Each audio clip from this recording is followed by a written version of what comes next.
Ei, Psyu, bora tricotar? Te avia que o Armarinho está no ar. Toda terça, neste canal, a gente tem um encontro com conteúdo inédito e independente. E você já sabe o que fazer, né? Aciona o sininho, se inscreve no canal, curte, compartilha, que é para o nosso conteúdo conseguir chegar ao máximo possível de pessoas. Não é isso? Exatamente. Olha, e a nossa convidada de hoje é uma mana de 31 anos, ela é periférica, iniciou a carreira aos 13 cantando no coral da igreja. Aos 19, ela recebeu o convite para ser a vocalista da banda Gangue do Eletro e tremê-la nos vocais. Em 2018, iniciou carreira solo e um ano depois chegou o CD Malaca. Já cantou em muitos palcos e festivais, Brasil afora. Lambateria, Terroir Pará, Se Rasgo. Olha, o bom quando a gente está gravando aqui é que a gente tem todas essas interferências e a gente vai deixar aí para vocês. Rock in Rio, Lollapalooza. Pensa que acabou? Não acabou, exatamente. Além de cantora, compositora, a danada ainda é atriz. E ela é premiadíssima, gente. E aí, pensa que acabou? Não acabou. Ela é mãe de 3 herês. 1, 2, 3. É muita coisa, né? Com vocês, Keila, a cremosa. Treme, Armarinho. Treme, Armarinho. E olha, foi minha aluna também, tá? Gente, eu tô muito emocionada. Eu tô aqui babando, assim, ó. Que maravilha! Porque não é só porque ela foi minha professora, mas porque ela é incrível mesmo. E porque a Adelaide também acompanha meu trabalho há muitos anos, né? Desde Funtelpa e Terroir e todo aquele processo. Foi um processo para mim também de evolução e de introdução ao cenário da música paraense. Eu falo que eu cheguei no bonde sentando na janelinha, né? Porque eu, aos 19, entrei na Gangue, aos 20 eu estava no Terroir Pará. Foi incrível, né? Incrível. Foi muito bom. No meio dos maiores ícones da música paraense, Vieira, que a gente nem tem mais aqui, Dona Onete, o Metaleiros da Amazônia, Aldo Senna, Laurentino, entre outros, Manuel Cordeiro, Paulo André Barata, Fafá de Belém. Muita gente maravilhosa da música paraense, incrível, que eu tive o prazer de conviver e de trocar e de aprender muito com essa galera. Foi uma escola incrível. E Keila, mas vocês eram incríveis também. Pois é, isso que eu ia falar. Aquela parada da Gangue, era aquele clipe gravado lá no Comércio, é sensacional. Como é que... Depois não dava uma dorzinha assim nos ombros? Sempre dá. Agora dá mais, né? Porque quando a gente bate além dos 30, o negócio já muda de composição. Agora, isso aqui teu tem vida própria, né? Aqui, essa parte aqui cervical, cara. Será que a gente vai ter esse tutorial daqui pro finalzinho do ser. Armarinho? Olha só, né? Olha, é o seguinte, a Keila, ela vai fazer uma viagem hoje ainda, e a gente fez esse convite para ela, e ela estava numa despedida, mas ela chegou com um leve atraso, de óculos, né? Mas, meu amor, tá belíssima, sempre belíssima, né?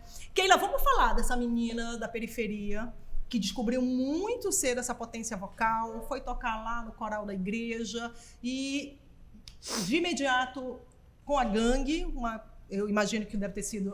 Pode falar um pouco mais sobre essa experiência de trabalhar com o Valdo, que já é uma super referência, quando a gente está falando como DJ, né?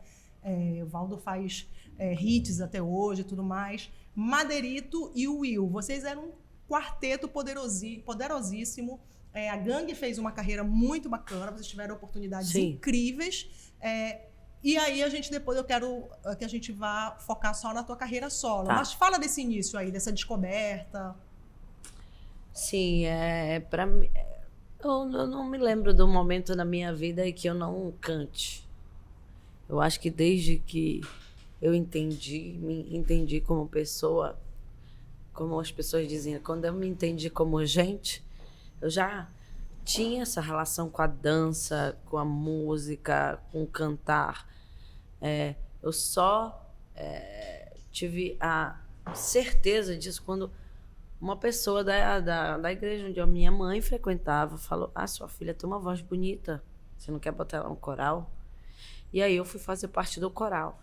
E quando eu fui fazer parte do coral, no primeiro ensaio, a professora já disse assim: ei, tu não quer cantar essa parte da música?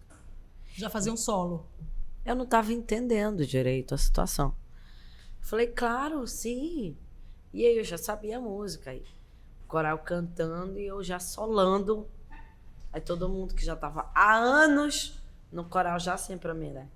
Quem é essa fedelha que acabou Ela de chegou chegar? agora, já tá. Já quer sentar na janela de Então- novo, essa expressão. Então essa foi a minha primeira experiência. Foi na igreja. E aí, tu lembras esse trechinho aí? Não lembro, não consigo lembrar. Eu tento lembrar até hoje, sabia? Não consigo. Mas lembro que a música tinha alguma coisa a ver com passarinho. E esse coral, inclusive, ele se apresentou em várias igrejas, se apresentou num programa de TV e tudo mais. Eu lembro da música do coral, que era Cante conosco, cante com alegria, de novo, cante conosco, cante com energia. Gente, já tem todo aí um ligado, né? Acho que essa voz suja não dá. Mas já tinha aí toda uma história. pra Essa quem voz não tá sabe. suja, diga-se da despedida de É. ontem à noite, né? E aí a gente... eu passei um processo ali de entendimento para ter a certeza de que a música era o meu caminho. E a partir dali, esse foi o ponto de partida, né? A partir disso, daí para frente, foi só em busca disso. A minha vida, da minha família também, se focou nisso, né? A minha carreira, a minha história, a relação com a música. A gente morava em Manaus, numa periferia muito violenta, onde a gente convivia com muitas coisas, não que quando a gente tenha vivido aqui em Belém, a gente não tenha convivido também, mas lá era bem mais próximo, porque eram os meus amigos de infância, era as pessoas que estavam ali ao meu redor e tudo muito próximo para mim. Eu não via como o traficante do bairro, o bandido, o ladrão do bairro, o fulano, eram meus amigos, sabe? E ali tava... Hoje em dia, infelizmente, eu não tenho mais ninguém de quando eu era criança, dessa época, sabe? São poucos que sobreviveram a essa realidade. E aí o meu pai falou, minha filha, aqui não vejo futuro para você. A gente vai embora. A gente vai voltar para Belém. Porque o meu pai é daqui. A gente vai voltar para Belém. Belém tem estrada para o Brasil e a abertura lá, a música, é tudo muito diferente, tá? É tudo mais conectado, não sei o quê. E o papai convenceu a família toda e veio todo mundo para cá. Tu tinhas quantos anos nessa época? Já 14. Em função disso, né? Eu entrei no coral com 13, mas eu canto... Eu entendi que eu tinha voz muito cedo. Eu entendi a dança antes da voz, né? Mas eu entendi que eu tinha voz muito cedo. E aí a minha mãe e o meu pai mudaram a vida da família, assim, em função disso também, sabe? Bacana. Então E o aí, apoio da família foi desde o início. Então, Desde E porque- aí sempre. vocês foram morar onde aqui em Belém? Não, a gente não veio para Belém. A gente veio para uma vila chamada Itupanema, que é entre o Conde e o Caripi, lá em Barcarena, porque a minha avó estava lá. E meu pai quis ir para perto da minha avó. E a gente morou durante muitos anos na vila de Itupanema, em Barcarena. E ali foi onde, de verdade, aconteceram as coisas, E porque o que tu ouvia, por exemplo, em Barcarena? Porque aí tu já até eu citaste ele. morava na praça. A minha família tinha uma sorveteria, que eu, inclusive, conto que eu enchia o carrinho de sorvete, ia pra praia vender picolé. E parava nos bares e tava rolando música ao vivo. Aí o cara sabia que eu cantava. Já falava assim, tu não quer cantar uma aqui? Aí eu já parava com o meu carrinho de sorvete assim do lado e cantando. Aí chegava alguém. Aí eu, ao mesmo tempo que eu cantava, eu dava troco de sorvete. O Valdo é de lá também, né? O Valdo tava morando lá, na verdade. Vocês se conheceram nessa época? Madeirito também. Aí conheci todo mundo em Barcarena. O Will conhecia em Barcarena, o Valdo conhecia em Barcarena. Madeirito conheci em Barcarena. A gente se conheceu lá. Por isso que eu digo, né? Que lá, Na beira do rio, inspiradíssimos ali. Mestre Vieira, por Fazer um perto. parênteses aqui, o Valdo foi meu aluno também, né? A Keila, o Valdo, no curso de comunicação, de jornalismo. E eu estava dando aula lá e de repente olhava, né, para a turma e estava lá metade da gangue do Eletro. E o Valdo era um aluno aplicadíssimo, né? Ia e voltava de Barcarena. O Valdo continuou lá, né? Todo mundo veio para Belém, o Valdo continuou em Barcarena. Madeirito morava no meu bairro, na Pratinha. Não sei se ainda está por lá, mas a dona Madeirito. Adelaide, mãe dele, inclusive, né, minha xará, tudo ali da Pratinha, da nossa Pratinha. Né? O Madeirito é da cremação e na época que a gente se conheceu, ele já tinha se mudado para Pratinha. E o Madeirito é um andarilho. O Madeirito, encontrei ele uma vez em Abaetetuba, antes de eu entrar na gangue. Depois encontrei ele em Tupanema, em Barcarena, na Vila dos Cabanos. Foi assim. O Will me convidou para cantar numa banda em Abaetetuba, que era uma banda de brega, de tecnobrega e tal. E aí a gente formou uma duplinha, eu e o Will. E o Valdo e o Madeirito já eram uma duplinha também. E quando o Valdo e o Madeirito ouviram a minha voz e tal, o nosso trabalho, eles convidaram a gente para fazer um projeto, de uma outra banda. Eu e o Will e Valdo. Que era o nome da banda, era Eletro Hits. No meio disso eu passei por bandas aqui em Belém de brega, tipo, cantei na R15, por exemplo. E aí tava numa festa, assim. Aí o Madeirito, de aparelhagem. Quando eu vejo lá, vem o Madeirito. Eu não conhecia ele, assim, pessoalmente. Eu só tinha visto ele e tal, mas ele não tinha me falado comigo. Aí ele, tu não é a menina que canta na Mega Team lá de Abaetetuba? Sim. Nossa, tu canta muito. E aí foi a primeira conversa Bora que a gente fazer esse teve. bonde aqui, vamos tremer Aí a todo gente mundo já junto. ficou junto na festa, já foi tipo, foi muito natural. E aí o Valdo, a gente estava já gravando com a Eletro Hits e tal. O Will em Abaetetuba, em Barcarena, o Madeirito em Belém, o Valdo também em Barcarena. E aí o Valdo, para mim, Keila, vamos. Poxa, eu tô precisando de uma cantora para cantar com a gangue em Macapá, que a gente fechou uns shows por lá. E a nossa cantora não pode ir. E eu fui. Substituí a cantora, foi muito massa e tal. Quando a gente chegou em Belém, tipo, o Valdo me chamou para uma reunião. E o Will foi junto. Aí ele olhou assim, ele falou, cara, eu queria muito te chamar para te fazer parte do grupo e tal. Aí ele olhou pro Will, aí olhou para mim e tipo, a gente vai dar um jeito de encaixar vocês dois. Porque o Madeirito faz a parte do rap, e aí a gente precisa de uma voz de um homem que faça melodia. E o Will faz isso, né? Era o cara. Então, cada um tinha uma função ali dentro, né? E Keila, e o que vocês ouviram, assim? Porque, assim, tu tem toda essa experiência, vocês já tinham muitas influências, vocês já eram, sei lá, a terceira ou a quarta geração, né, de brega, produzindo, já fazendo uma parada super tecnológica. Um pouquinho antes de vocês tinha a Gabi, eu imagino que vocês já ouviam, mas a gente tem aí grandes nomes. O que vocês ouviam para na hora dizer assim, pô, toda essa galera super nos inspira, mais essa grande pitada aqui da periferia para fazer o som que vocês produziram. Eu posso dizer que a gangue do Eletro é muito, muito inspirada assim, nos sons do Jurandir, do Tony Brasil, que também são referências do Madeirito, né? No flow, no jeito de cantar e tudo mais. A gente se inspirou muito nesse tecnobrega dos anos 2000, quando surgiu, assim, sabe? A gente queria retratar isso, mas de uma forma atual. E foi aí que surgiu a Electromelody. Danados. E aí a gangue explodiu, né? Estourou.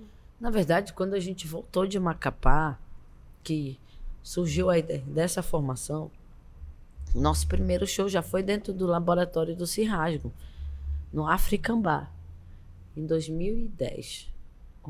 2010. E em 2010, ainda em 2010, esse show, o Emicida que, tipo, tava em ascensão, assim, no Brasil. Não era conhecido, mas ele tava sendo um expoente do rap brasileiro, sabe? E aí ele subiu no palco com a Gangue, lá dentro do laboratório, num palco desse tamanho. Ele tinha feito o show dele. E a gente estava num palco bem pequeno, dentro de um lugar chamado Laboratório Musical. Inclusive, o projeto do Emicida é Laboratório Fantasma. Uhum. E ele entrou lá. Quando eu vi ele, eu falei, vem pro palco. A gente puxei ele. E ele foi tremer lá com O Emicida rimou, sei lá, tipo, uns 5 minutos em cima. Freestyle em cima da batida do Tecnobrega. Caraca, eu olhava para aquele cara, que absurdo. Que absurdo. E a gente dançando em cima do palco, e gritando, e agitando, e bagunçando. E para nós era uma festa. Então teve essa super experiência com a Gangue, Teve. né, que te deu todo esse repertório. Não, e no levou outro, vocês para no lugares dia incríveis. seguinte, a gente estava sendo citado na Rolling Stones, na Billboard. Então, já foi assim, primeiro show dessa formação, já foi um grande boom, assim, né? Para nós, para todo mundo, inclusive. Porque nem a gente esperava que a gente ia sair o nomezinho Gangue do Eletro lá na Rolling Stones, na Billboard, 2 grandes revistas musicais. O Tecnobrega, o Brega Melody, a aparelhagem, a periferia de Belém, a periferia do Norte, citada na Rolling Stones. Não. De certa forma, ali vocês quebraram uma barreira importante, né? Porque até hoje, quando se fala nos movimentos musicais, Brasil afora, esses momentos são citados, né? Sim, foi um momento de ruptura, que eu digo. Que é os malucos revolucionários inconscientes da Gangue do Eletro. Porque a gente não tava... a gente não fazia ideia de verdade. Essa estética da periferia meio estilizada era proposital ou vocês iam meio intuitivo? Foi intuitivo. Foi muito intuitivo. Porque assim... Mas era o que vocês viviam. É o que a gente é, na verdade. Porque era tecnologia, né? A música do computador, que a galera chama. Que a aparelhagem tem isso, né? Que eles são muito tecnológicos, né? É muito com o que é incrível, tradicional, assim. com o que é regional. Então, um dos nossos primeiros figurinos pensados, assim, foi pela Sandra Machado. Maravilhosa. Foi, inclusive, para o Terror a Pará. Foi Traços Marajoaras, foi neon. E esse figurino causou aí todas as palestras de moda do mundo. Os grafismos indígenas e neon. Traduzia muito a Gangue do Eletro. Tu és muito ligada a essa coisa do visual até hoje, muito, né? até hoje. Né? O figurino, a dança está sempre... Eu acho que a visão, ela chega antes do ouvido, né? A gente enxerga antes de ouvir, inclusive. As postagens dela no Instagram são sensacionais. O cabelinho tem sempre uma cor nova, né? Quem está ouvindo só, o Armarinho não está agora ligado, mas ela está, querido, com vários tons aqui, lilazes, nesse cabelinho lindo, só para deixar muito claro, né? Uhum. Já raspei a cabeça, já pintei minha cabeça de tudo quanto é cor. Mas é porque eu acho que é muito importante, eu acho, essa comunicação também. Porque a gente tem que aproveitar todas as formas que a gente tiver de comunicar, a gente tem que aproveitar, porque a gente é tão segregado, que é tão difícil que a gente fale, que a gente tenha espaço, que quando a gente tem espaço, a gente tem que falar de todas as formas. Para quem ouve, para quem não ouve, para quem enxerga, para quem não enxerga, sabe? E eu acho que essa questão da comunicação visual do Tecnobrega é importantíssima. Tá vendo? Então, comunicação, a professora Rita ajudou em todo esse processo. Peraí, que aqui nos bastidores... Ela faltava bastante às aulas, porque ela estava no momento que ela estava fazendo o filme da Giovanni. Então, ela me pedia... Vamos falar dessa carreira, né, artística dela nos palcos, mas principalmente no cinema, na tela. Mas assim, a gente está fazendo as perguntas, mas tem aqui um quarteto que está trabalhando por trás das câmeras, óbvio. E o nosso diretor é muito fã de Keila. E ele já levantou um dedinho ali, porque obviamente que ele quer fazer perguntas. Né? Faça aí perguntas, diretor. Então, com tudo isso que a gangue representou e que a Keila representa para a música, para a arte em Belém, ela se sente reconhecida na cidade? Ela acha que a cidade reconhece essa importância que ela de fato tem para a música, para a cultura de forma geral? Porque ela atua, ela fica de calhar. Essa voz fantasma, para quem está assistindo no YouTube, era o Thiago Thompson. Keila, existe esse reconhecimento? Tu acha que a galera já reconhece? A galera reconhece. Olha, eu acho que não como deveria, real, sendo realista, muita gente nem sabe a história da gangue. Muita gente nem sabe o quão importante foi o que a gente fez e é o que eu continuo dando continuidade a esse trabalho para a cena local, para o Brasil, para o norte, para Belém do Pará, sabe? Ainda sinto que é necessário uma certa tomada de consciência da galera, de entender a importância, a verdade, a importância de tudo que de toda essa trajetória até aqui, né? Mas que a galera, muita gente sabe, muita gente reconhece, muita gente acompanha, muita gente apoia, mas também muita gente não tem consciência do tamanho e da importância que é a Gangue do Eletro, que é a nossa história, que é a tua trajetória na carreira solo. Dar continuidade a isso, né? Para a cena musical brasileira, para a cena musical local. Keila, e às vezes isso causa queria pegar uma polêmica, né? Quando tu comenta alguma coisa. Eu sou polêmica, eu sempre falo, inclusive. Eu queria pegar o gancho do nosso diretor, aí o Thompson, e perguntar para Keila o seguinte: às vezes eu vejo uma reação negativa em relação ao trabalho da gangue, assim como a gente vê também em relação ao trabalho da Gabi e de outros artistas paraenses, muito no sentido de uma rejeição daquilo que é periférico, pela própria uma classe média de Belém que um pouco parece que não quer se ver no espelho. E aí rejeita, diz assim, mas é isso que a gente tem para oferecer, como se isso não fosse adequado, entre aspas. Tu percebes isso, às vezes essa rejeição? Já vivi muitas cenas assim, tristes de preconceito. Inclusive, eu fui ser aluna de jornalismo, porque antes eu fui ser aluna numa outra faculdade de Direito. E eu ouvi da professora que o que eu fazia não era música, era barulho. Vocês são elite agora. Isso que ela canta não é música, é barulho. Vocês têm que ouvir Caetano Veloso. A professora não entende que no playlist pode ter Caetano, pode ter possivelmente Keila. Caetano deve curte, né? Não. Porque as pessoas que ouvem esse tipo de música que ela canta não têm capacidade de entender a complexidade de Caetano Veloso. E eu ouvindo tudo aquilo ali, quem me conhece há muito tempo sabe que eu tenho sempre a resposta na ponta da língua. Eu sou respondona. E argumentos infinitos e tudo mais. Eu me calei. Eu não consegui responder, eu só me levantei e saí.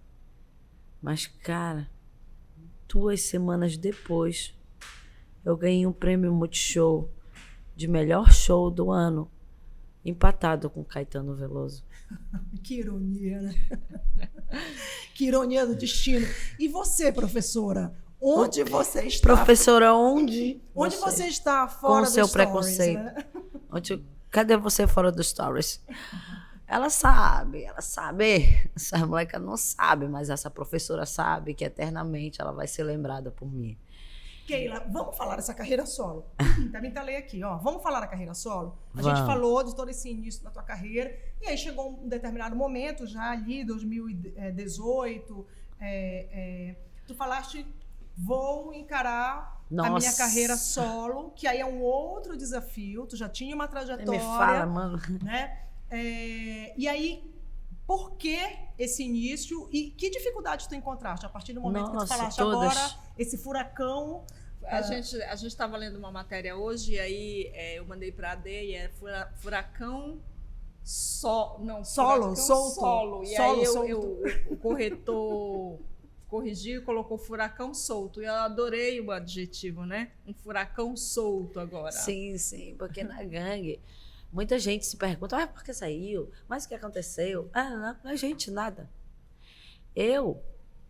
A gente viveu um processo de 2010 a 2018, mais ou menos em 2015, por exemplo, de entendimento do feminismo, de um esclarecimento, que até então o feminismo era o quê? Era uma inteligência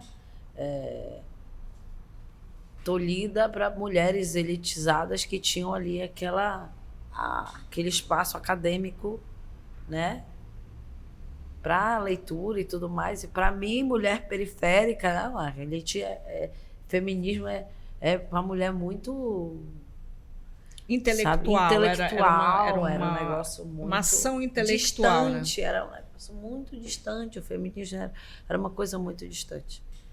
E a Marcinha, que foi uma das assessoras de imprensa da gangue também. Márcia Carvalho, que a gente está Márcia falando, Carvalho, né? Márcia. Beijo, Márcia Beijo, Carvalho. Marcinha. Foi a minha mentora nessa questão de me abrir os olhos, de me orientar, de me fazer entender sobre feminismo, de me aguçar a curiosidade para que eu fosse ler, para que eu fosse me expandir a mente, né, mesmo, o entendimento sobre. E aí tu percebeste que eu percebi que eu podia falar mais. Eu podia falar mais. Não falava contigo. Não falava só com essa mulher que estava na Não. academia. Inclusive que esse feminismo era importantíssimo para mim, para as mulheres que estão ao meu redor. Eu estou falando disso porque esse foi o ponto de partida. Na gangue, eu era vocalista. Eu não escrevia as músicas, eu não produzia. Eu só cantava o que o Madeirito escrevia. Então, eu cantava o que um homem tinha para dizer. Hoje eu canto o que eu tenho para dizer. O que eu quero dizer. E era essa a minha necessidade, de fala mesmo. E dentro da gangue eu não me via nesse espaço, até porque eu escrevia coisas que não se encaixavam dentro da musicalidade da gangue, né? E para mim foi um processo muito doloroso, esse processo do largar esse projeto e assumir essa carreira solo. Eu não assumi essa carreira solo com apoio. Eu não tive a produtora, eu não tive a gravadora, eu não tive ninguém. A partir do momento que eu saí da gangue, eu perdi tudo isso. Então foi aí também que eu fui aprender. Que eu aprendi como faz uma distribuição musical, o que é fonograma, o que é editora, o que é distribuidora e tudo. Eu aprendi tudo sozinha. Fui ler, fui estudar, fui aprender. A percepção do mercado, de tudo Do que mercado. te envolvia. Do mercado. E isso foi importantíssimo para mim hoje, porque eu encontro muita gente que tem muitos anos de carreira e não faz ideia dessa parte burocrática da música. E eu, por conta dessa necessidade de fazer essa distribuição, quando veio o disco Malaca, por exemplo, através da Natura, eu tive que ter esse entendimento para poder fazer o disco acontecer. Então, foi aí que eu aprendi sobre marketing, foi aí que eu aprendi sobre distribuição musical, foi aí que eu aprendi sobre assessoria de imprensa, também apesar de ter estudado bastante coisas na faculdade. Isso me ajudou muito também. Alguns aprendizados que eu tive dentro da faculdade de jornalismo, principalmente nessa questão de de estratégia, né? De marketing, entender como funciona a comunicação. Me ajudou pra caramba. E, cara, foi um processo, porque assim... Não, termina. Eu ia te interromper porque eu queria colocar aí um elemento que a faculdade definitivamente não ensina pra gente, que é gerenciar carreira e maternidade. A gente vai falar disso na sequência. Mas eu acho assim, que eu estava protelando esse processo para mim, que foi muito doloroso, porque eu tinha medo. Muito medo.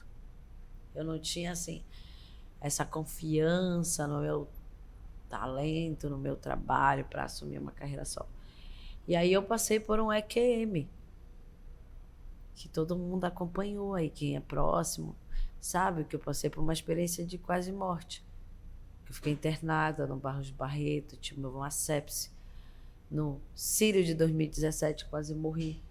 E foi triste para quem assistiu, angustiante, né? Para todo mundo, mas eu consegui sobreviver. Tu estavas naquele momento, inclusive, com a tua filha recém-nascida. Recém-nascida. Nossa. Mas ali eu percebi que a gente problematiza a nossa vida. A partir desse momento, eu aprendi a ter paz, sabe? Desse processo. Por quê? Eu acho que a gente... Todos os nossos problemas, todos, exatamente todos, eles têm solução. Se a gente tem saúde. Mas se a gente não tem saúde, a gente não consegue fazer exatamente nada. E não importa o quanto de dinheiro que tu tiver na tua vida. Tu pode ter muito dinheiro, pode ter os melhores médicos e os melhores equipamentos, mas tu não tem saúde. Entendeu? E claro, faz diferença tu ter dinheiro e ter os melhores médicos e os melhores equipamentos, mas também pode não fazer diferença dependendo do que tu tem. E no meu caso, sinceramente, não faria diferença eu ter ou não dinheiro. Porque o que eu tinha era uma sepse, era uma infecção generalizada. Então, e tu estava num hospital também de excelência, né? Isso, dependia do meu corpo. Dependia simplesmente do meu corpo se defender. Com antibiótico, com corticóide, com o que fosse. Mas dependia do meu corpo. Ele podia se defender e resistir, como aconteceu, e ele podia não querer e simplesmente ir, né? Que a sepse que eu tive foi por conta de um siso, foi aqui, perto do coração, do cérebro, então foi muito perigoso. E quando eu saí do hospital, quando eu tive alta e tudo mais, que foi a retomada, eu chamei os meninos para uma reunião e eu disse, eu não quero mais. Foi quando eu tomei coragem. A chave virou ali. A chave virou aí. Eu disse, por que eu estou me perturbando tanto com esse negócio que é uma coisa tão simples de ser feita, de ser resolvida? Mano, se der merda, vai dar, mano, já vai dar. Tô viva, né? Se der merda, tô já viva vai dar, com meus já vai filhos. dar, tô viva, vou correr atrás de outra coisa. Tipo, a gangue já vai fazer 10 anos, tá na hora. Eu, Miranda. Carlos Miranda, produtor musical. E foi exatamente nesse período, entre outubro de 2017 e janeiro de 2018, até eu assumir essa carreira solo. E ele me acompanhou em tudo. E em março ele deixou a gente. Parece que ele só estava ali para dizer assim, vai.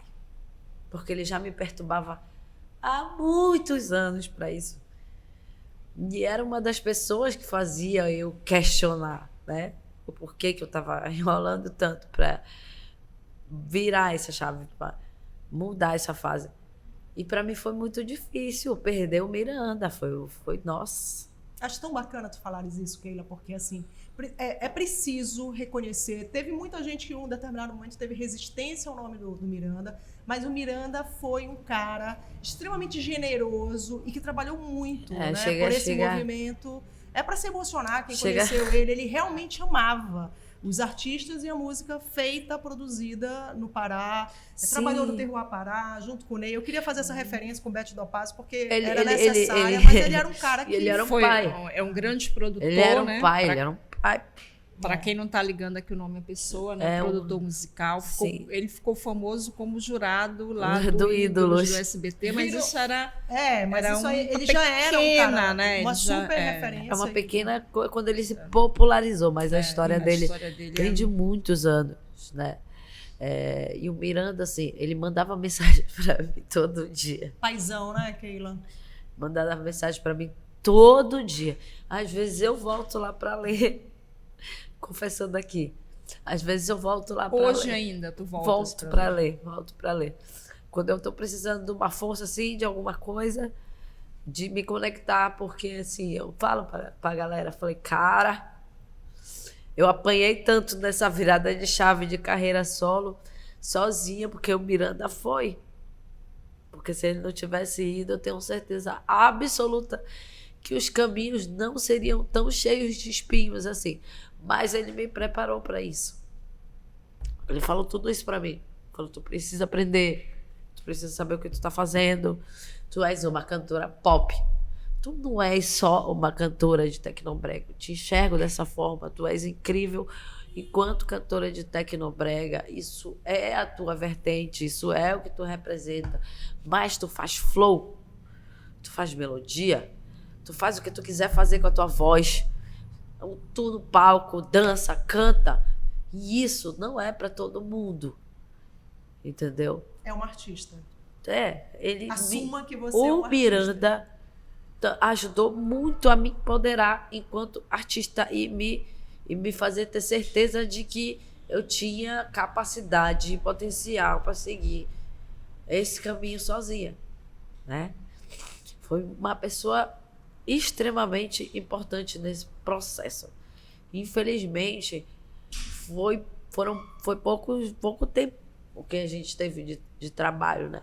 Aí aprovei Malaca, eu já estava conversando E com tudo ele. isso tá no Malaca, né? Quando a Tudo gente isso. ouve- Malaca, quando você vê a capa de Malaca, por que eu escolhi aquela foto? Que é um grito. Malaca é um grito. Aquele disco, ele é um grito. Ele tem tecnobrega, mas ele também tem músicas que falam sobre essa realidade, sobre essa angústia da mulher da periferia, da maternidade e um monte de outras coisas que eu expus ali, né? Muita gente não entendeu o disco, mas o disco, ele é um grito. Ele é um grito de liberdade. A partir do momento que eu saí da gangue, eu pude falar. E eu pude falar sobre coisas que me incomodam também. E a gente estava num momento no cenário brasileiro, não só musical, mas político, que a gente estava com essa necessidade de expor questões, né? Hoje está todo mundo falando de amor, falando de outros temas e não sei o quê, porque está todo mundo muito cansado de ouvir problema, principalmente nós da periferia. A gente já vive, já convive com o problema, a gente já tem que comer, né? Já tem que comprar o gás, Que tá caríssimo, que né? tá Vamos deixar caríssimo, bem já tem claro. que pagar E Keila, Olha, eu queria... o vamos ônibus. pedir esse cafezinho, uma produção? Olha, porque eu fiquei bem emocionada aqui. Eu também. já, Também com o fiquei relato de engasgada. Keila. Vamos tomar esse cafezinho aqui, esse momento Frida Story que tá vindo. Daqui a pouco o Brendinha traz pra gente. É o tempo que a dona Rita Que é faz o a próxima cafezinho que é pergunta. servido lá na Frida, que esse cappuccino é famoso em Belém. Keila, em que momento a tua carreira está hoje? Que balanço tu fazes? E Acho que eu estou num momento de consolidação da minha carreira solo, né? Que eu agora sinto, depois de, sei lá, 5, 4 anos que eu saí da gangue, que as pessoas conseguiram entender que é carreira solo. Que a gangue existe no meu íntimo, nas minhas referências, e para onde eu vou carregar a minha história. E eu não nego. Sempre fala, Keila, ex-gangue do Eletro. Eu não tenho problema com isso. Eu sou ex-Gangue do Eletro. Eu vivi aquilo ali, aquela banda e tudo mais, intensamente. Viajou para Viajei vários o mundo. países, né? Viajei o mundo, vivi experiências incríveis. Tava nas Olimpíadas, Revolucionamos a música brasileira, né? Fomos expoentes do pop brasileiro, do audiovisual no Brasil também. A Gangue do Eletro, a Banda UOL e o Bonde do Rolê, eu enxergo como as 3 bandas que deram partida para esse momento que a gente está hoje do pop brasileiro, de Anitta, de Luísa Sonza, de Carol Conká, sabe? Que a gente tem esse cenário pop. Na época, a gente era tão criticado pelos figurinos e hoje é tudo tão. E eu fico, nossa, até que os nossos figurinos eram até simples perto disso, né? E a gente era chamado de doido. Mas alguém tem que ser crucificado, né? Alguém tem que capinar, né? Esse aí também para que possa... Keila, uma coisa que eu acho que é super importante, né? Porque a Rita te pergunta em que momento está a tua carreira, está dizendo de consolidação. Tu estás hoje em dia sendo empresariada por um pessoal, por uma empresa de Fortaleza, isso é super importante. Ceará, que é super competente, né? Eu fico imaginando que ali talvez seja um pouco mais fácil emplacar mais shows, essas coisas todas. Tu pode falar um pouco disso? Sim. Mas uma coisa eu não queria que a gente deixasse para o finalzinho, assim. Eu queria que a gente pudesse falar agora. Conciliar a maternidade e absolutamente qualquer carreira é muito difícil. É muito difícil. A Rita tem sobrinhos muito próximos e ela é muito presente com os sobrinhos. Eu tenho hoje um filho que é um jovem adulto. Só tive um, mas tu tens 3, né? Josué, Alexa e Joaquim, né? Esse trio, esse power trio, né? Grudado nessa mãe cremosa, nessa mãe braba, periférica. Assim, eu queria muito.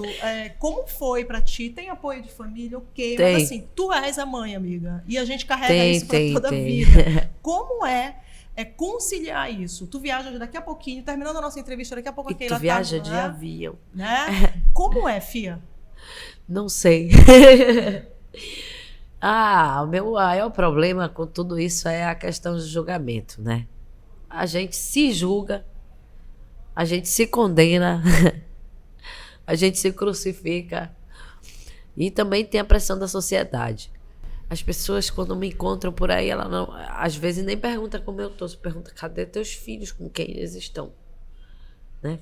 Isso joga em mim um peso que eu lembro que, tô aqui dançando, meu Deus. Balançando a minha raba aqui, né? E as pessoas só trabalhando a culpa. Digamos contigo. assim, o teu figurino não cabe no figurino da tradicional família brasileira, né? E as pessoas... Tanto que eu tô vivendo uma situação ridícula de processo de guarda, né? Porque, não sou uma mãe presente, não sei o que, não vou falar, não vou me aprofundar muito sobre isso, mas muita gente sabe aí a situação que eu passei na minha vida. Eu expus tudo e faço questão de falar sobre isso quantas vezes for necessário, porque eu acho que muitas mulheres precisam ter esse entendimento. Sabe, eu comecei a tirar da minha costa essa culpa aí e dizer assim, eu tenho a minha vida, eu tenho o meu sonho, eu não posso me anular só porque eu sou mãe. Eu não posso me internar dentro de uma casa para cuidar de filho e me cancelar do mundo. E aí? Eu vou dar exemplo do quê para os meus filhos? Que eu perseverei no meu sonho? Eu vou dizer, vai filho, persevera no teu sonho, que tu vai alcançar se eu desistir. É esse o exemplo que eu quero dar, principalmente para Alexa. Quando ela for mãe, para ela não desistir. E deixar claro que esse sonho é o que está pagando as tuas contas. E deixar claro que é isso que está te sustentando. Que está me sustentando, está nos sustentando. Inclusive emocionalmente. Emocionalmente, financeiramente. Mas eu acho que o que me move mesmo é isso. É poder chegar lá na frente e dizer, Alexa, quando ela for mãe... Alexa tem o quê? 5 anos? 5 anos.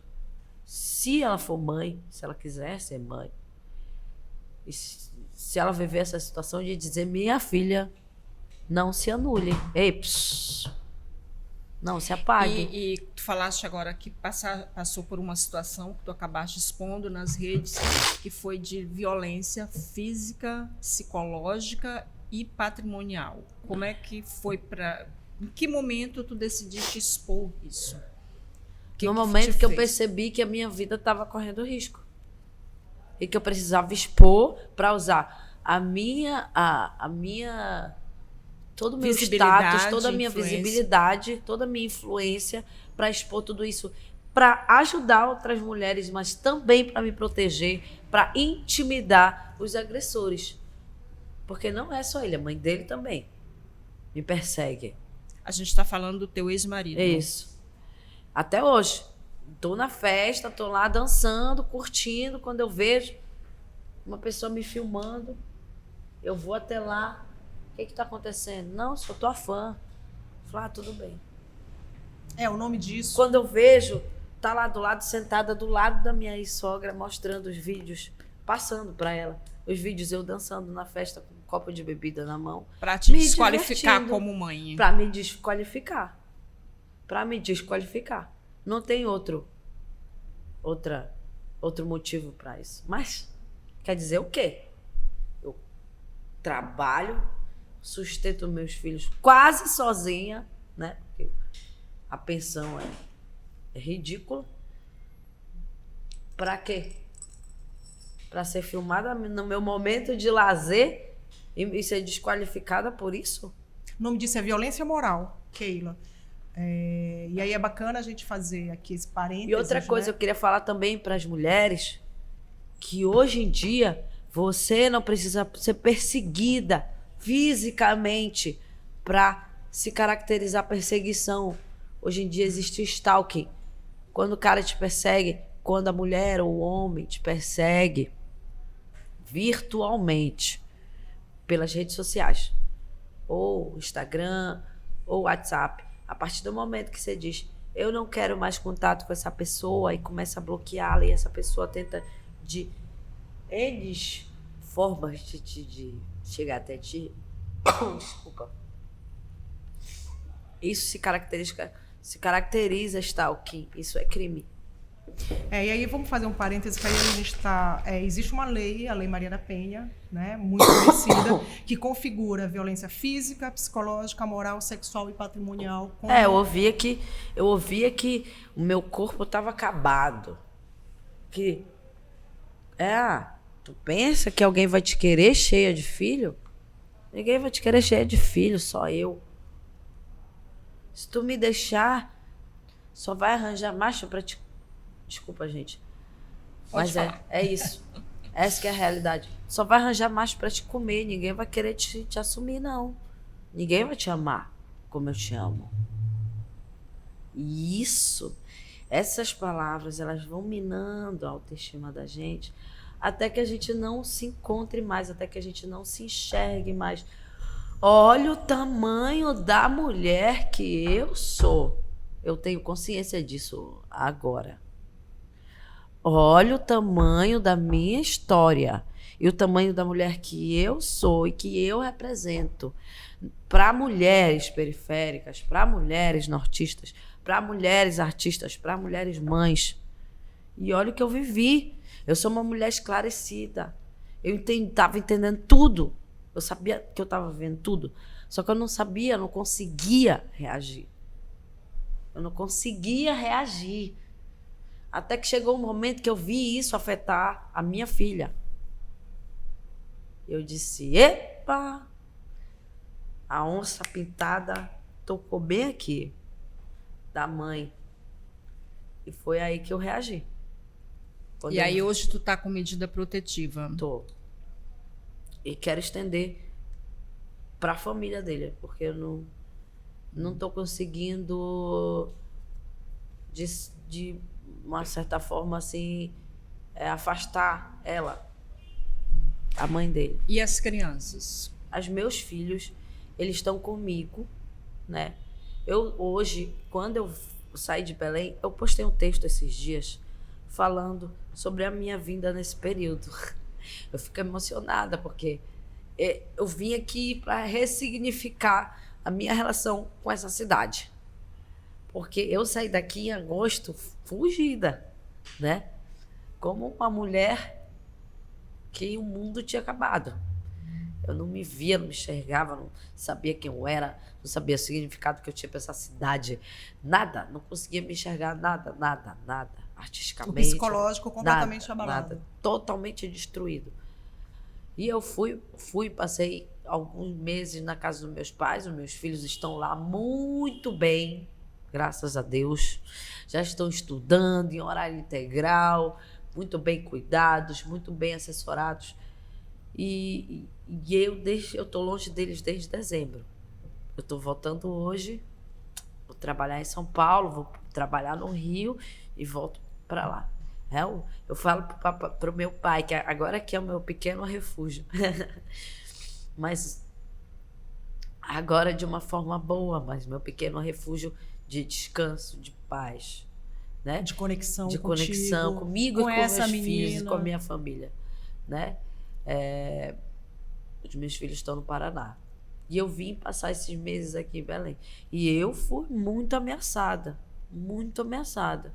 Pelo fato de eu estar distante esses dias. Esses meses, trabalhando. Mas eu precisava fazer isso aqui.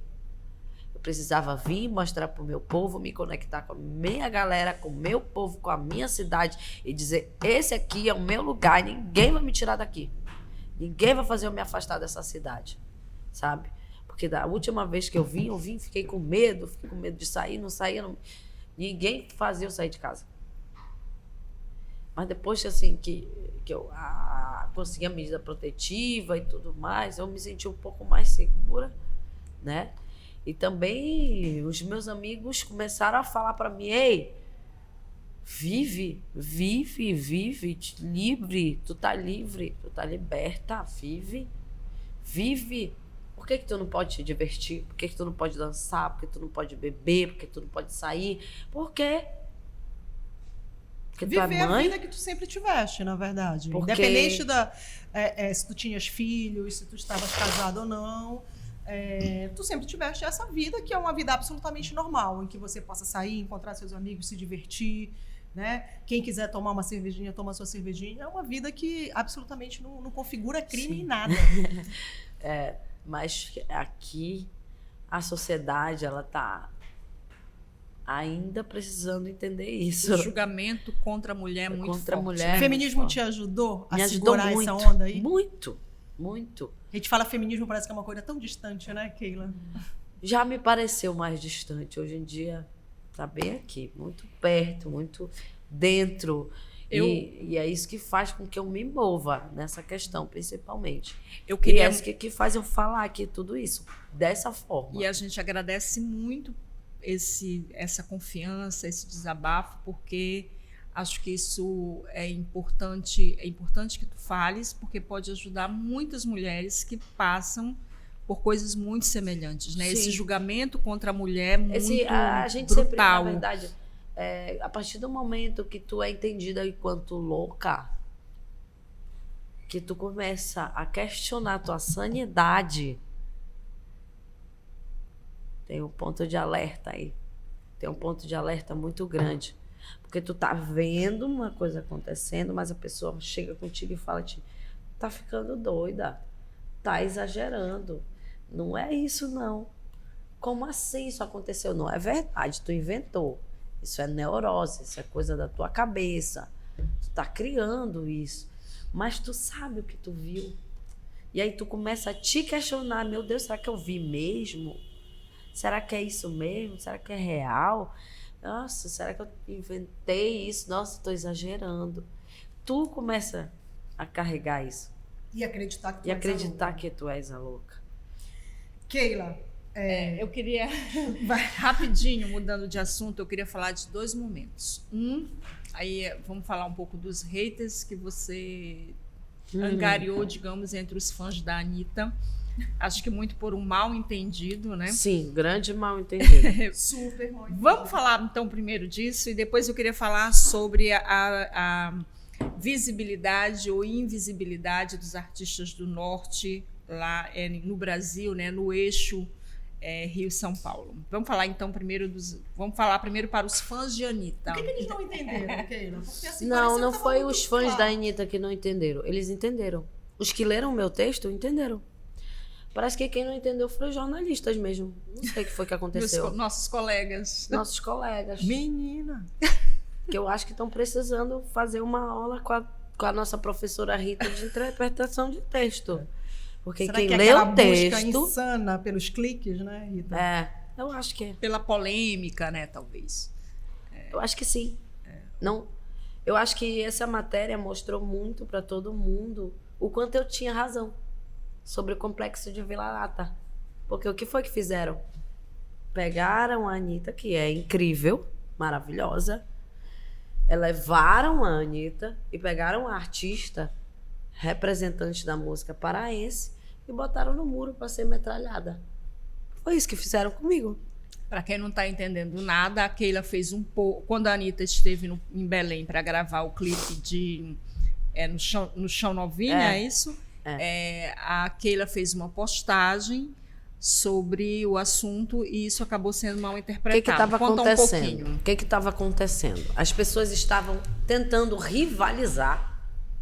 me rivalizar com a Anitta. Isso é absurdo. Absurdo. Isso é mais comum do que a gente imagina. Né?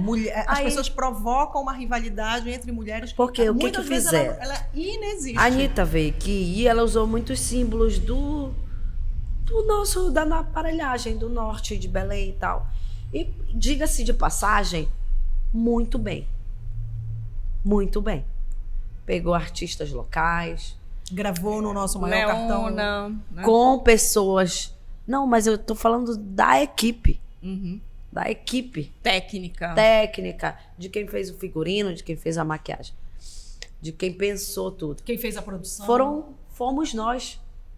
Fomos nós que pensamos o clipe da Anitta. Ali, essa parte da estética. Por quê? Junto com ela, né? Por quê? Porque o figurinista era daqui. O maquiador era parceiro daqui, do maquiador dela. O cara que fez que pensou a parte de cenário artístico era daqui, entendeu? Então, eu achei respeitoso. Entendeu? Apesar de chegar, fazer o trabalho e de alguma forma de fato não se conectar com a gente, eu achei que só isso que deixou a desejar. Faltou se conectar um pouquinho mais com a cidade. Mas de verdade, não só de trabalho, sabe? De ir no almoço, não ver o peso, ou sentar com os artistas daqui, ou sei lá. Entender a nossa cena. Entender o que a gente precisa para, de alguma forma, deixar algo, né? E não só usar os nossos símbolos. Mas o meu questionamento não era esse. O meu questionamento inicialmente foi porque estavam me marcando numa foto da Anitta, numa cena na aparelhagem, que ela tá com o cabelo de um lado cortado, assim. E a maquiagem dela tá neon, a roupa dela tá neon. Todo mundo, é a Treme Keila, Eu já tava incomodada com isso. Falou, gente, a Anitta é uma mulher periférica.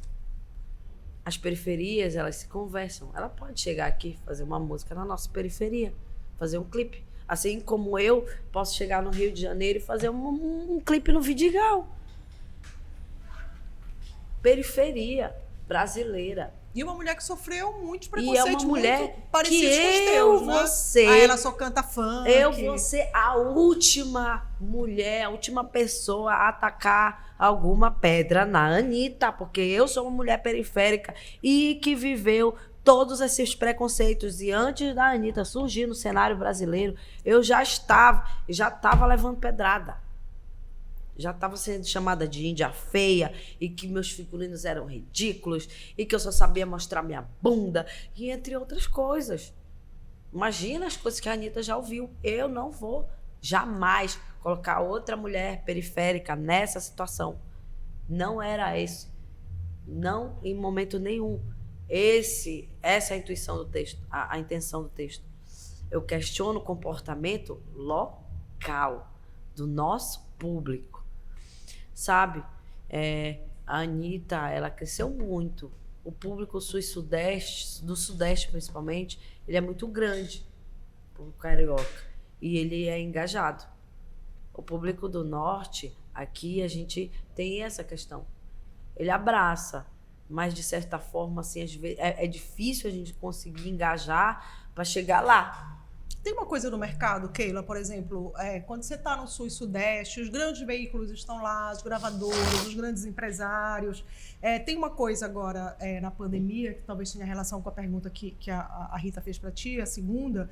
Por exemplo, na pandemia foi dificílimo para todos os artistas brasileiros, né? Mas para alguns foi muito mais difícil. As pessoas ficaram em casa, ouvindo a música que tem nos streams, esses tocadores ganharam, né, muito mais, mas vocês ficaram sem show, e a gente sabe que precisa ter show para poder pagar as contas. Vocês ficaram sem show, tu mesmo tiveste que pensar estratégias para poder sobreviver nesse período. Fazias as tuas lives lá na Laje, que eram bem bacanas e tal. Foi muito difícil, até que depois, sei lá, quase um ano depois, alguém começou a ter um patrocínio aqui, outro ali, para continuar fazendo show dentro de casa. Uhum. Então, assim, isso foi muito difícil, acentuado para quem está, eu acho que aqui no norte, pior ainda para quem é da periferia, que não tem, né, uma estrutura muito grande, vive ali com muito pouco e tudo mais.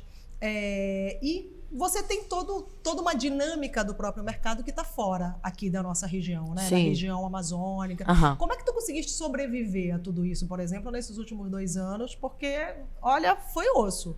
Olha, eu digo que, como eu sempre sobrevivi, a gente está acostumado a lidar com as adversidades. Quando a pandemia chegou, a gente usou esse nosso dom de sobrevivência para isso, para conseguir existir, né? Resistir. Quando eu falo, quando eu falo nesse texto aí, na verdade, a minha crítica foi ao público que sempre me criticou, que sempre falou mal do meu trabalho, que é uma merda, que é não só me criticou, mas criticou outros artistas também que fazem. E isso atrapalha, porque isso desanima, né? E quando a Anitta veio aqui no Pará e cantou e tudo, me fez o clipe, e a galera, essa mesma galera que diz que o Tecnobrega é uma merda, foi gritar em doida lá dentro do clipe. E era disso que eu tava falando. De repente, em doida virou, né, algo simbólico. Doida caralho virou. Isso na verdade, né? Sempre foi. Sempre foi. Mas de repente as pessoas perderam a vergonha, né? Não, a galera assumiu, porque estava referendado pela Anitta. Mas né? vai a Gabi fazer. Se a Gabi tivesse vindo aqui fazer esse clipe, ela não ia ser recebida dessa forma. Pronto, falei. Tem que falar mesmo.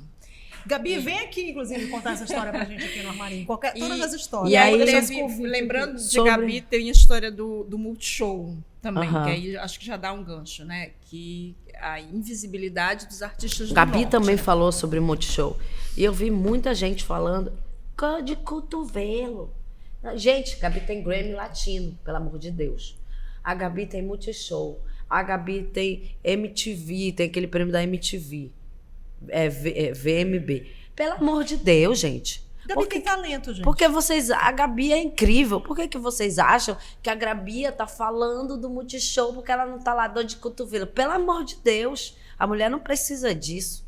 Eu também já ganhei prêmios, eu não preciso disso. A gente fala pela nossa cena. A gente fala por conta dessa segregação vivida e porque a gente sabe que se o cenário brasileiro, nacional, voltar os olhos para nós e se abrir para que a gente ocupe de fato o nosso lugar dentro desse cenário brasileiro, sem ser visto como folclore, sem ser visto como música regional e ser como música brasileira, a gente vai tomar conta. Desculpa. Danada. Tintim. Tintim, opa, o meu até acabou. Olha, Vamos tomar peraí, conta, vamos tomar conta. Já, A gente já vai tomei tomar o conta café. porque a música paraense é muito fervorosa. A gente tem poderosa, brega, a gente tem tecnobrega, a gente tem cúmbia, lambada, merengue, carimbó. Que é a conexão de tudo, né? Guitarrada. Gente, a gente tem muita coisa para apresentar para o Brasil, sabe? E eu vejo, eu percebo que existe um bloqueio sempre não só deles, mas também nosso. Falta autoestima para a galera. Esse processo de decolonização é importante, porque a gente precisa entender que a nossa música é incrível, que nós somos foda.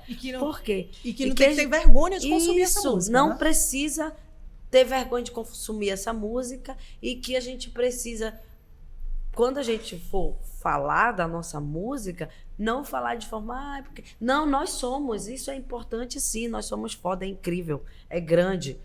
O cenário é absurdo, vocês que estão perdendo porque não conhecem. Quem tá ouvindo a gente não tá vendo, né? Tá ouvindo, só tá tendo acesso ao áudio.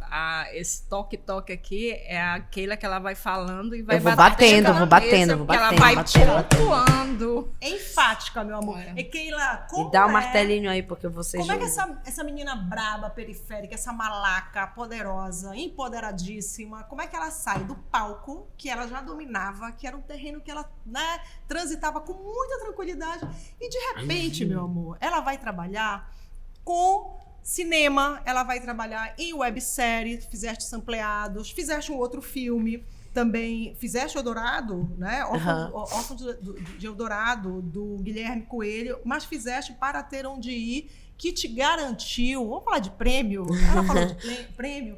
É prêmio que você quer, meu amor. Prêmio que você quer, que você então vai ter. aceite. A Bonita ganhou melhor atriz coadjuvante no Festival Guarnicê, Festival de Cinema em São Luís. Como foi essa experiência? E ganhei melhor atriz... E ganhei melhor atriz de longa-metragem, melhor atriz coadjuvante. Chata. Muito chata. E que é uma linguagem, esse filme da Jorânia é uma linguagem completamente diferente, que é uma coisa mais, né? Tiveste que ser introspectiva, digamos. Conta como é essa experiência de Olha, trabalhar no eu estudei audiovisual, muito.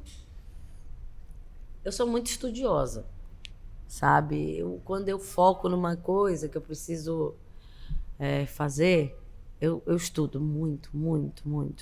Porque eu acho que é uma grande responsabilidade. Para eu distribuir minha música, para eu ser independente, eu estudei muito tudo, todo o cenário Foi da assim música para a brasileira. carreira de atriz também? Foi assim para a carreira de atriz. Quando a Jorei me convidou, eu falei, meu Deus, será que eu vou dar conta? Eu me questionei, mas eu vou. Se ela quer, se ela está acreditando em mim, é porque existe alguma coisa de potencial aqui. E a minha avó sempre dizia que eu era muito dramática, que eu deveria ser atriz. Mas ela falava isso de forma irônica. Mas profética. Profética. Ai, meu Deus. E tipo, eu sabia eu estudei tanto que eu sabia as minhas falas de todo mundo. Eu sabia o roteiro inteiro. Mas é uma outra coisa. Quando você está no palco, você tem lá a direção artística. Nossa, e tal. Mas quando você vai fazer um filme, por exemplo, né? Você trabalhaste em 2 filmes. Ali você tem todo, né, uma marcação de cena. Eu me cobrei muito. Como foi, assim, trabalhar? Nossa, é diferente. Porque para nós aqui, vamos dizer assim, vamos gravar um clipe.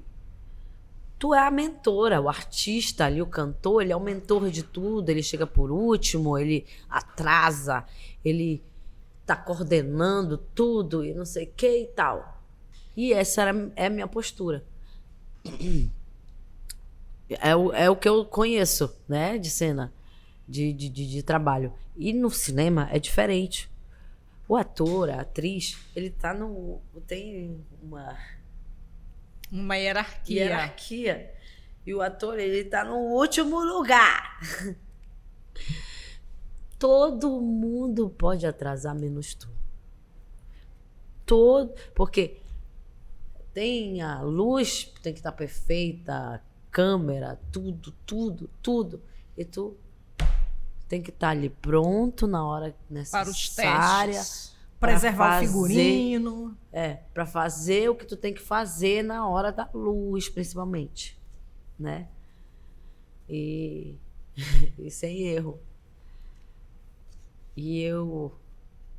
Mas a experiência valeu a pena? A experiência valeu muito a pena. Toparias fazer Porque de assim, novo? a gente acorda 5 horas da manhã Isso. e tipo, tem toda uma rotina e que eu não tô acostumada. Então, para mim foi muito diferente eu entender essa diferença do cinema, da vida, da hierarquia do cinema, do diretor e tudo mais, até o ator, a atriz. E a diferença que tem. Para nós, a gente vai gravar um clipe e a gente tá no set, todo mundo rindo, às vezes até bebendo, né? E bagunçando, e o diretor lá do lado, kkkkkk. Mas no cinema isso não acontece. É uma coisa bem mais metódica, assim, mais séria, assim. E sabe? tiveste que te despir da vaidade também, Da né? vaidade do artista, de cheguei, sabe? Não, ali tu é o último dos últimos. Eu digo da vaidade também em termos de figurino, que como a Adelaide Estética. falou, tu é sim. muito, né? Sim, porque e esse entendimento também, tem isso, né? Porque tu quer te maquiar, tu quer tá bonita, tu quer vou falar, mas a beleza do cinema é a naturalidade. Isso tu te organiza demais, já perde a naturalidade, entendeu? Já vira... Então, você sai do personagem, eu né? E a entendi isso ideia- muito logo.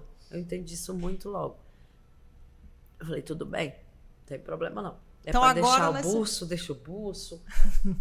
Deixa o cabelo bagunçado. Deixa Nada sem de cor no maquiagem. cabelo, deixa de tirar a sobrancelha e assume. Bora E que embora. ainda tem uma coisa que a gente inventou muito recentemente no programa, que chama um quadro que chama Agulhadas. Em quem a gente quer dar umas agulhadas, assim, para a pessoa despertar, né, para acordar. Meu Deus. Né? Tens aí, não precisa nominar se não quiser, mas pode falar genericamente. Quem é que merece agulhadas no cenário musical brasileiro, ou aqui da região?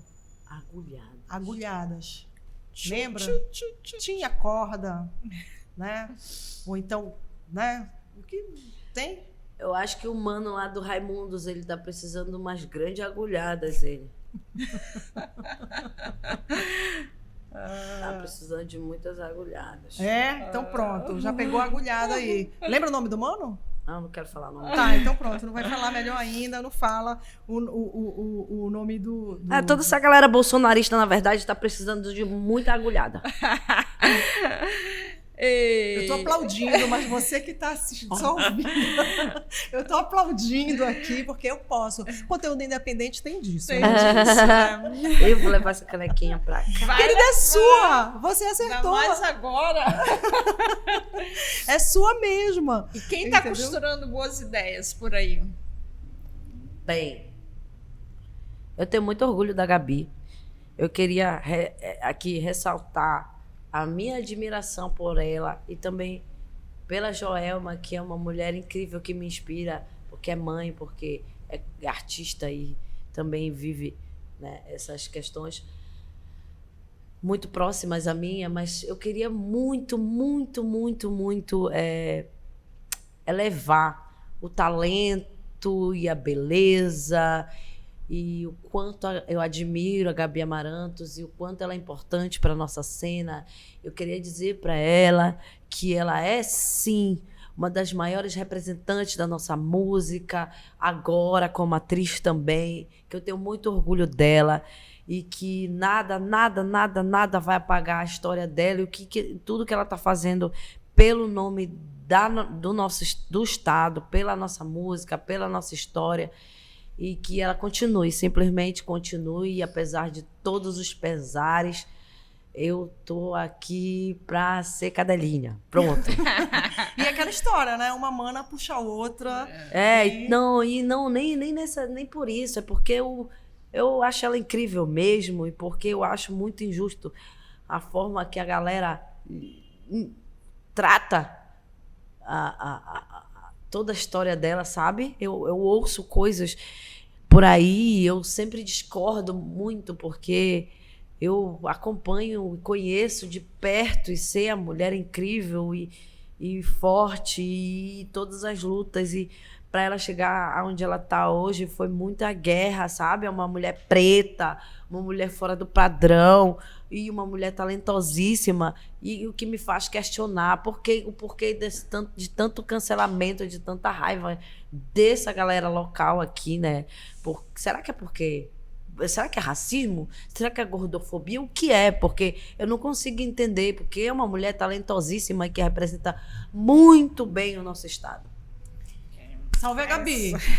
Fã de Gabi também aqui, ouviu? Vou assinar embaixo desse manifesto. Assinamos embaixo de vários manifestos aqui da Keila. Keila, super obrigada por esse momento, tá? Por ter dado essa oportunidade pra gente ter essa troca aqui contigo. Foi lindo.